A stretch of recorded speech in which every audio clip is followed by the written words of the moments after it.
Hello friends, कैसे हैं आप सभी लोग। आप सभी का स्वागत करता हूं फिर से अपने चैनल पर।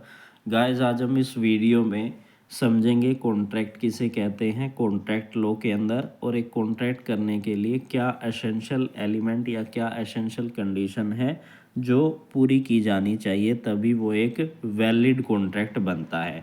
और आने वाली वीडियो में भी कुछ इम्पोर्टेंट टॉपिक पर हम चर्चा करेंगे। अगर आप भी लॉ के स्टूडेंट हैं, लॉ की जानकारी लेना चाहते हैं, डेली लॉ की एक ना एक टॉपिक को समझना चाहते हैं, तो आप हमारे साथ जुड़कर समझ सकते हैं।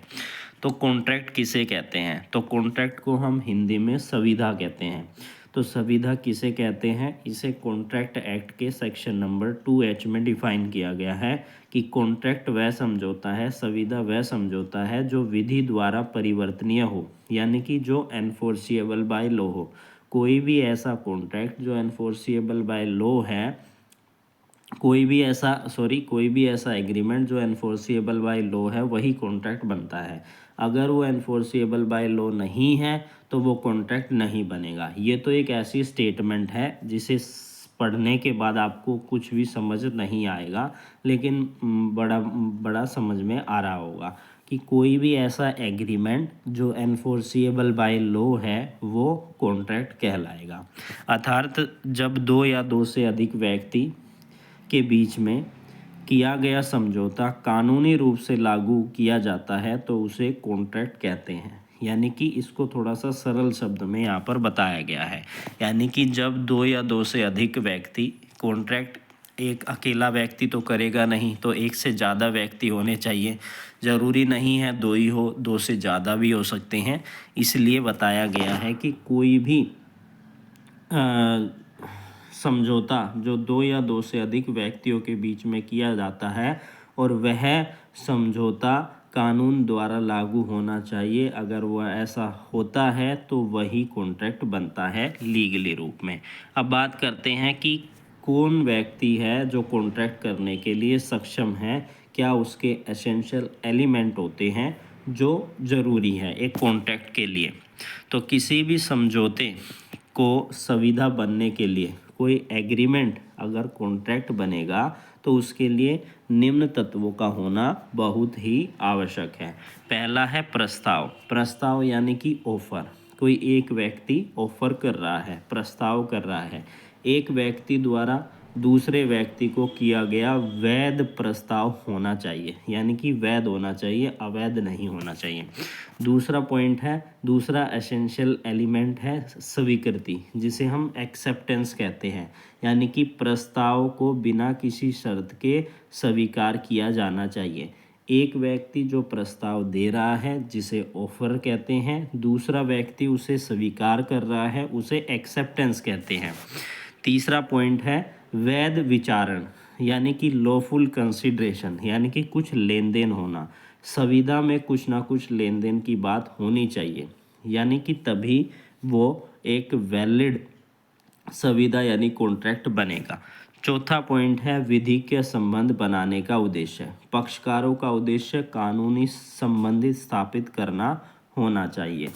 अगला पॉइंट है पक्षकारों की क्षमता, यानी कि कैपेसिटी ऑफ द पार्टी, यानी कि संविदा करने वाले पक्ष को बालिग होना चाहिए, स्वास्थ्य रूप से वो मानसिक रूप से वो स्वस्थ होना चाहिए, कानूनी द्वारा वो अयोग्य ना होना चाहिए, यानी कि लॉ के द्वारा किसी भी तरीके से वो डिस्क्वालीफाई ना हो। इसका अगला पॉइंट है हमारा स्वतंत्र सहमति, यानी फ्री कंसेंट का होना। सहमति निम्न कारणों से प्रभावित नहीं होनी चाहिए, यानी कि जो सहमति है वो ज़बरदस्ती से, जिसे हम कोवर्जन कहते हैं, धोखाधड़ी से यानी फ्रॉड हम उसे कहते हैं, गलत प्रस्तुतिकरण यानी मिस रिप्रेजेंट कहते हैं, अनुचित प्रभाव यानी अनड्यू इन्फ्लुएंस कहते हैं, भूल यानी मिस्टेक से इस तरीके की सहमति नहीं होनी चाहिए। अगला पॉइंट, अगली एसेंशियल एलिमेंट आता है हमारा वैध उद्देश्य, यानी कि उसका लॉफुल ऑब्जेक्ट होना चाहिए, यानी कि कॉन्ट्रैक्ट का उद्देश्य कानूनी रूप से वैध होना चाहिए, वो कानून के विरुद्ध नहीं होना चाहिए। अगला पॉइंट है निश्चितता, यानी सर्टेनिटी। संविदा की शर्तें स्पष्ट और निश्चित होनी चाहिए। कोई ऐसी शर्त है जो सही से नहीं पता चल रही है, ऐसा नहीं होना चाहिए। अगला पॉइंट है संविदा यानी कॉन्ट्रैक्ट का परिवर्तनीय होना चाहिए। समझौता ऐसा होना चाहिए जिसे कानून द्वारा लागू किया जा सके। कोई ऐसा ना हो जिसे कानून द्वारा लागू ही ना किया जाए, एक इम्पॉसिबल चीज़ उस कॉन्ट्रैक्ट की कंडीशन में डाल दी, तो ऐसा नहीं होना चाहिए। अब इसे हम एक एग्जाम्पल से समझते हैं ताकि आपको समझ में आए कि क्या कॉन्ट्रैक्ट होता है और उसमें क्या क्या चीज़ें शामिल होती है। यदि ए बी को 10,000 रुपये में मोबाइल बेचने का प्रस्ताव देता है। मैंने अपना मोबाइल, मैं ए हूँ और बी कोई और है, मैंने अपना मोबाइल बी को 10,000 रुपये में बेचने का प्रस्ताव यानी कि ऑफ़र यहाँ पर आ गया, दिया, और बी ने उसे स्वीकार कर लिया। यहाँ पर उसने एक्सेप्ट भी कर लिया, और तो यह एक वैध संविदा है, यह एक वैलिड लीगल कॉन्ट्रैक्ट है, क्योंकि इसमें प्रस्ताव भी है, स्वीकृति भी है, विचारण भी है और कानूनी बाध्यता सभी मौजूद है। कोई इलीगल बात नहीं की गई है, फोर्सफुली कंसेंट नहीं ली गई है, ये सारी चीज़ें, तो ये एक वैलिड कॉन्ट्रैक्ट बन जाता है।